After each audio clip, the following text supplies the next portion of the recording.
கொள்ளு வடை செய்கிறதுக்கு 100 கிராம் கொள்ளு 100 கிராம் கடலைப்பருப்பு ரெண்டையும் 6 மணி நேரம் ஊற வச்சேங்க.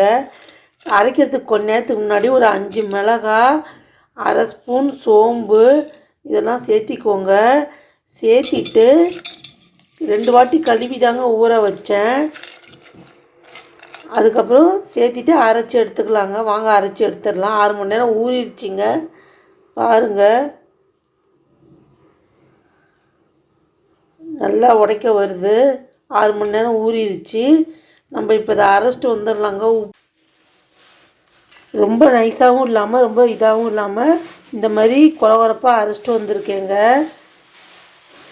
இப்போது இதில் அரை ஸ்பூன் உப்பு, பெரிய வெங்காயம் 1 பொடியாக நறுக்குனது, கருவேப்பிலை கொத்தமல்லி நறுக்கினது, ஒரு இஞ்சி பூண்டு விழுது, ஒரு பேஸ்ட் 1 ஸ்பூன் இதெல்லாம் சேர்ந்து கலந்துக்கலாங்க.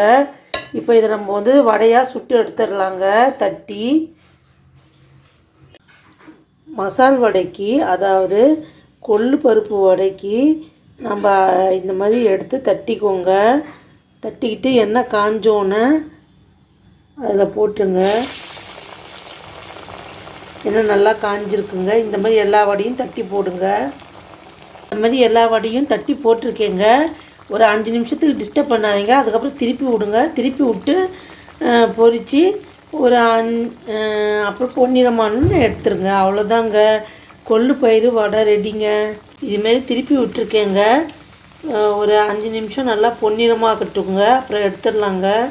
சிம்மில் வச்சு மீடியமில் வச்சு வேக விடுங்க.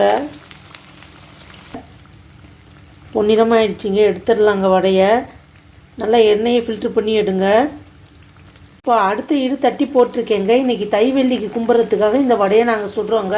அப்பம் வடை, பொங்கலுங்க, படையல்.